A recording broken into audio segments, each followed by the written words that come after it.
persil nag dafa ne lu doy waar muy le Petroselinum crispum garab gu doy waar la ndax i njariñam pour lu nettoyer ay bët soo bëggee si raxas say bët dindi bactéries yeeg jàngoro yeeg maanaam saleté bi na si biir jëlal persil rek xooj ko si ndox moom jarul baxal ndox rek nga koy xooj raxas ba mu set xooj si ndox bu nugg rek segg ko di ko sëlmoo di si xool moom dara gën a ko raxasal bët day seetal bët da koy leeral day gën saleté yi boo gisee ko am jafe-jafe pour tuur ndox wala ndox saabam bariwul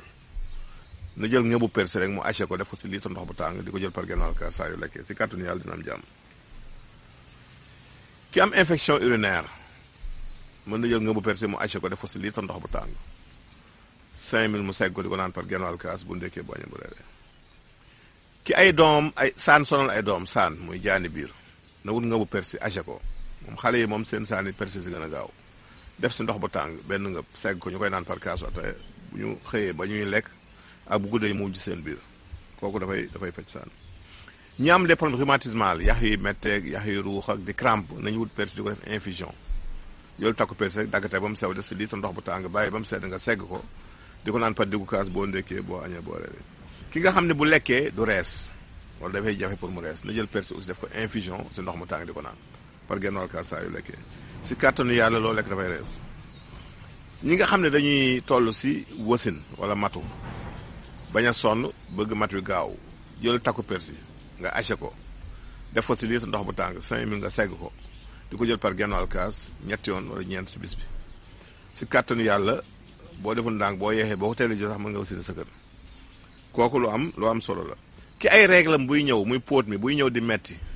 wala ni muy ñëwee normalul wutal takku persil nga haché ko def ko si litre ndox bu tàng di ko jël par kaas ataaya boo ndekkee boo añee boo ko defee sax bu règle yi commencé dina dem ba jeex du yëg benn métit si kàttanu yàlla. li tax muy dimbali nag ki nga xam ni dafa toll si matu dafay tonifier les muscles utérins waaw si di suux yooyu nga xam ne ñoo téye butu njurukaay bi daf leen di may doole ba nga mën di contracter facilement di pompe. ki am bëy wala ak neew si tànkam wala taabalu mën doon jëlal persil bi rek def ko pat di ko si diw si kàttanu yàlla daf koy saafara. ñi am jafe-jafe aussi pour teel a tàng góor ñi nga xam dañuy yeex a tàng bu ñu reeree rek bala ñuy dugg si néeg bi dañ ko def infusion naan si kàttanu yàlla daal dafay yee cër yi loolu lu baax a baax la dañuy junj rek ndax xale yi seen télé bee tax dañuy junj rek waaw donc question yi daal mi ngi ni ñett la. kii bëñam moo bënn di metti bu la fekkee ngay nelaw guddi gi amoo dara lu xorom jël doon ji xorom nga saañ ko si bën fa la yam seen metti di yam soo ko amul te boo amee xorompol it dafa gënati dëbb ko ba moo ko jël sungu si boo ko yàggee saañ sax bu yàggee day rey métit bi. ñaareelu question bi kii daal neen dafa gént gis hôpital bu fees ak ay nit waaw wér-gu-yaram la kooku moom wér-gu-yaram la santé la si ñëpp ak wér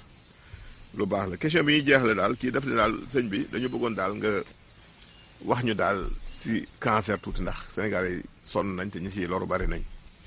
wax nga cancer da ngeen ñu may tuuti rek ñu ngi si mbir mi dañuy bañ a teel a wax am nañ ay piste ñu ngi si mais li leen fi ñuy incité fi mu nekk nii mooy prévention bi cancer boo si bëggee mucc del jël légume ak fruit te yéen a ngi négligé benn légume bu am solo muy batante kii tant que yaa ngi koy lekk si bu ñu rubee gën nag cancer du la yàpp moom surtout yàppate na jigéen ñi day prévenir cancer kii te malheureusement moom rek la ñuy wàcc salsina bi di ko tuuri moo tax ma indi ko tey di jël lii légumes yi soo ko dee jël lu bëri kii moom boo ko dee jël lu bëri moom cancer prostate du gaaw moom góor ñi moom mën nañu koy lekk noonu rek jarul sax togg tomate bi moom da koy prévenir laaj aussi bokk na si prévention cancer dina ko jël navet noonu carotte noonu kii dafa am ay bêta carotène précurseur la tama yii aussi am ay caroténoïdes aussi dafay prévenir cancer kon ki am cancer dañ koy jox yi mu koy lekk di ko defal ay soupe légumes mu koy lekk ba noppi nag li nit ñi war di moytu mooy am cancer di consommer suukar meew ak graisse yooyu ñooy dundal cancer soo leen bàyyee complètement di suukar lem sax moo gën cancer dafa dootu mën a yéeg dafay dellu ginnaaw kooku dafa baax a xam